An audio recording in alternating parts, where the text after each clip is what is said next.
고맙고 감사하신 주님, 살아계셔서 역사하신 우리의 아버지 하나님 감사합니다. 이 좋은 주일날 아버지 하나님의 자녀들, 하나님의 택하신 주님의 생명들 아버지 이곳에 불러주시고 주님의 백성, 친백성 아버지 삼으시고자 이 시간도 하나님 역사해 주신 줄 믿습니다. 하나님 아버지, 저희들이 정말 하나님의 뜻을 밝히 깨닫고 아버지 정말 하나님의 복되신 말씀 아버지 우리 순종하기 너무나 수월하고 정말 하나님께 모든 걸 맡기면 아버지 정말 저절로 되어지는 그 말씀 아버지 우리가 받기 원합니다. 하나님 이 시간 성령께서 아버지 부족한 종의 입술을 통해서 아버지 말씀을 증거하실 때 아버지 하나님의 말씀 뜻만 잘 전달될 수 있게 하여 주시옵소서. 아멘. 감사드리며 이 시간 우리의 마음과 뜻을 아버지 주님의 메시지 그 세미한 그 하나님의 뜻을 깨달을 수 있는 은혜 주시옵소서. 아멘. 감사드리며 예수님 이름으로 기도드립니다. 아멘. 누가복음 오늘 말씀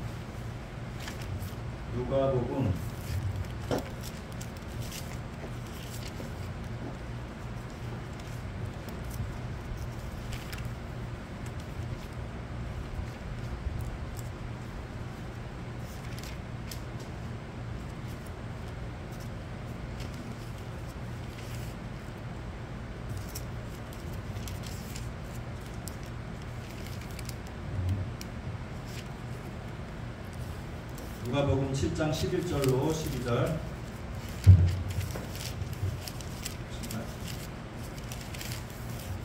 누가복음 7장 11절로 12절 말씀입니다. 제가 가진 성경으로는 102페이지 신약성경 누가복음 7장 11절로 12절 말씀 11절로 12절 말씀인데 과부의 아들을 살리시는 말씀 101장 나와 있습니다. 신약성경 제가 다 찾으신 줄 알고 누가복음 7장 11절로 12절 핵심 말씀으로 증거하겠습니다.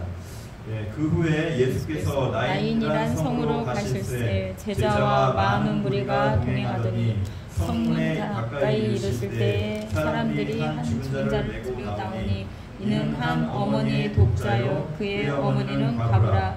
그 성에 많은 사람도 그와 함께 나오거늘 주께서 과부를 보시고 불쌍히 여기사 울지 말라 하시고 가까이 가서 그 발에 손을 대시니 맨 자들이 서는지라. 예수께서 이르시되 청년아 내가 내게 말하노니 일어나라 하시매 죽었던 자가 일어나 앉고 말도 하거늘 예수께서 그를 어머니에게 주시니 모든 사람이 두려워하며 하나님께 영광을 돌려 이르되 큰 선지자가 우리 가운데 일어나셨다 하고 또 하나님께서 자기 백성을 돌보셨다 하더라.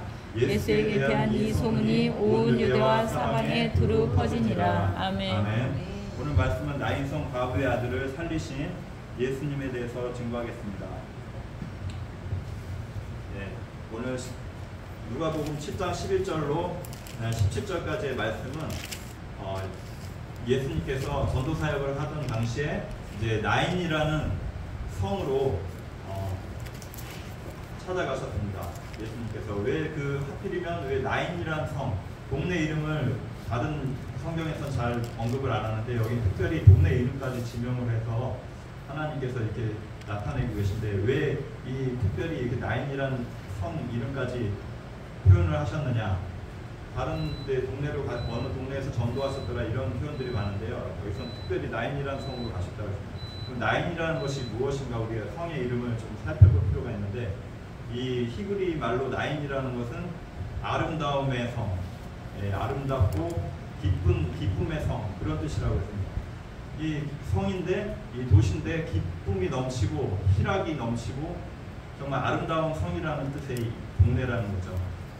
근데 이제 이 말씀에는 복선이 깔려 있는 것이에요. 미리 어떤 사건 사건이 일어나기 전에 어떤 암시를 주고 있는 거지. 이 성의 이름에서 이 나인이라는 성은 아름답고 기쁨이 넘치고 희락이 넘치는 그 성이라는 뜻인데, 이 성의 이름과 모순되게 아이러니하게 지금 굉장히 비극적인 사건이 발생했다는 거죠.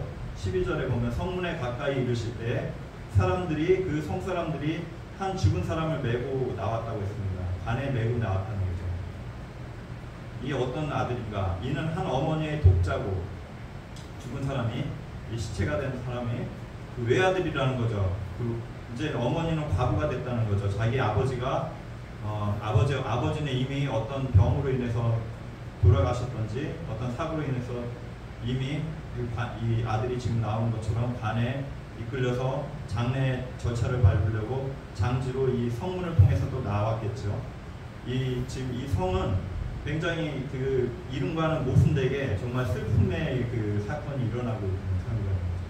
하나님께서, 주께서 그 홀로 된 과부를 보시고 불쌍히 여기사 울지 말라 하셨습니다. 이 과부는 어떤 상황이었냐면은 그 외아들을 의지하고 살았다는 거죠. 그 자기 남편이 유대에서 자기 남편이라는 존재는, 여자에게 있어서 남편이라는 존재는 사회적인 지위를 보장해주고, 그 당시에 사회적인 힘이고 또 경제력이고 어떤 삶의 근간이 되는 굉장히 든든한 보호의 울타리 같은 존재가 남편이라는 존재인데, 그 남편을 잃었으니 얼마나 힘들었겠습니까? 근데 어렵게 사는데 자기 과부의 그 하나밖에 없는 외아들이라고 합니다. 외아들을 애지중지 키웠겠죠. 근데 이 외아들도 어느 순간 청년이 됐는데, 어떤 이유인지는 여기 나와 있지는 않지만 갑자기 젊었을 때 요절을 하게 된 거죠. 죽게 되어서 이 관에 이 동네 사람들이 그 너무나 불쌍히 여겨서 그 과부, 홀로 된 과부를 불쌍히 여겨가지고 같이 장례 행렬에 이렇게 슬픔의 행렬을 하고, 정말 그 기쁨의 성의 이름이 무색하게 이제 슬픔의 행렬을 하고 있다는 거죠. 근데 이것을 통해서 무엇을 예수님께서 말씀하시고자 하느냐? 지금 우리가 살아가는 이 세상도 겉으로 보기에는 너무나 육신적으로, 물질적으로 보면 부족한 게 없고 기쁘고 충만한 세상처럼 보이지 않습니까? 우리가 살아가는 세상이 항상 뭐 TV를 틀어도 사람들이 기쁜 걸 보고 싶어하고, 잔치집을 좋아하지, 사람들이 어떤 우울하거나 이런 것들은 피곤해하고 사람들이 피하는 경향이 있는데, 그런 실제로는 우리 삶이, 살아가는 삶이 이 나인성에 사는 것 같다는 거죠. 우리 인생이, 우리 조상님들의 한 분 한 분 때가 되면 자기의 수명을 다하고 관에 이끌려서 우리가 돌아가시지 않습니까?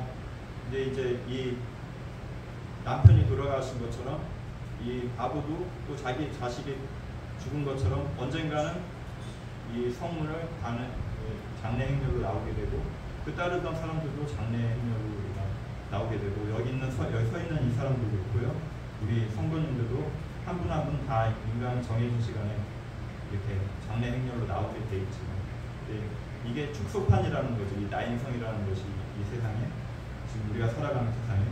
그런데 여기서 가장 극적인 것이 14절, 그 가까이 가서 그 관에 손을 대시는 분이 계셨는데, 유대인의 율법에는 죽은 시체, 죽은 사체를 만지면은 그 사람이 부정해지는 그런 것이 있어요. 그래서 예수님은 하나님이신데 가장 정결하시고 거룩하신 분인데 죽은 시체를 만질 때 관을 만졌다는 거죠. 근데 감히 사람이 그 시체를 만지면 그 사람도 같이 부정해진대요. 더러움이 타고.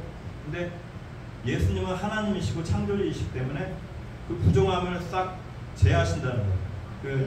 그 예수님께서 생명의 그 손으로 이 청년의 그 행렬을 정면으로, 생명의 행렬과 죽음의 행렬이 크로스되면서 부딪히면서 예수님께서 그 관을 강한 손으로 붙들어 주셨다는 거죠.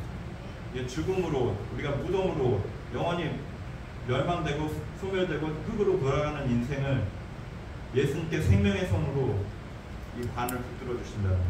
아멘. 우리 인생도 죽음으로 가는, 우리 육신의 죽음이 있지 않습니까? 죽음으로 가는 그 장례 행렬을 가고 있는, 이 시간에도 가고 있는 것이죠. 우리가 느끼든 느끼지 못하든 우리는 시한부의 인생을 살고 있는 거죠. 근데 이제 하나님께서 우리가 그렇게 생각하면 너무 슬퍼서 우리가 생활이 안 되지 않습니까? 근데 그러니까 사람들이 그 죽는다는 거, 한 번 죽는다는 걸 잊고 살기 위해서 사람이 술에도 빠지고 어떤 기쁨을 찾고 세상 가운데서 즐거움을 찾아서 또 이 잠시 누리는 그 낙을 찾아서 우리가 살아있는 기분을 또 감정을 느끼려고 이렇게 중독적인 그런 데에 빠지는 사람들도 많고 또 어떤 일에 몰두를 한다던가. 근데 결국은 잊지 못할 것이 언젠가는 한 번 사람에게 한 번 생명을 주시면 한 번 죽는 것은 한 사람에게 정해지는 것이라고 했습니다. 우리가 한 번은 죽게 되고 누구든지 어떤 인류든지 한 번 가야 되는 모든 사람의 마지막에 가는 길이 우리가 육신의 죽음으로 가는 길인데, 근데 우리가 믿는 자에게는 하나님께 소망을 주신다는 게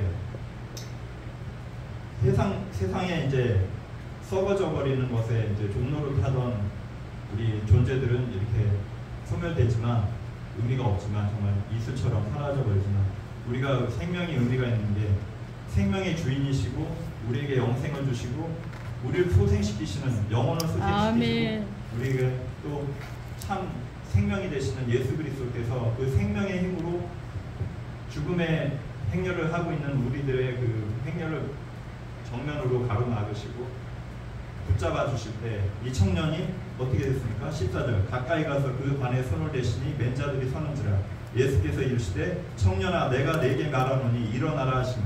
아멘. 이걸 아무나 할 수 있는 말씀이 아니죠. 이거는 전능자께서만 오직 생명의 주인이신 하나님께서 생명의 주인이신 분이 명령하기 때문에 그 명령을 듣고 피조물된 우리 생명을 부여받은 피조물들은 생명을 다시 얻는다는 거죠.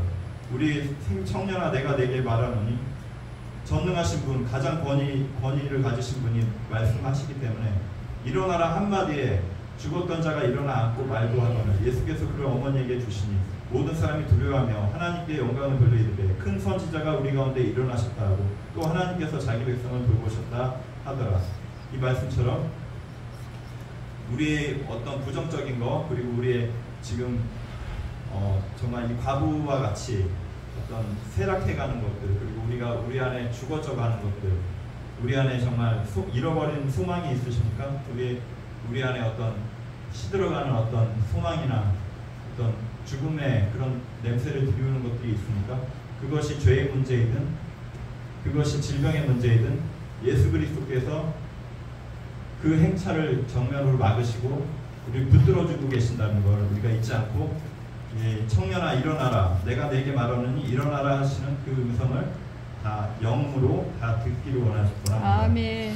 그때 우리가 이 영으로 하나님의 음성을 들을 때 하나님께서 생명의 근원 되시고 능력 되시고 권능을 베푸심으로 말미암아서 우리의 삶이 소생되고 새롭게 되고 정말 이 과부의 아들이 다시 살아난 소생된 것처럼 그런 역사가 그런 기적이 우리의 삶에 있을 줄 믿습니다. 아멘. 네. 그리고 제가 마지막으로 한 말씀은 이제 이 과부에게 있어서 외아들이라는 존재는 또 어떤 존재냐면 이 유대인의 상속법에서는 이 남편의 재산을 외아들에게 물려준다고 합니다. 근데 이 일평생에 애써서 가꿨던 이 가계의 그 재산, 경제권이 그 외아들에게 있다는 거죠. 근데 그 외아들마저 죽으면 누구에게 그 재산권이 어떻게 갑니까? 그 형제들이 이제 남편의 형제들에게 재산권이 간다는 거죠. 이 일가족이 열심히 한마음 돼서 생활하는 모든 터전과 그런 반석들이 깨어지는 일이 일어났다는 거죠. 이 외아들이 죽었다는 거죠.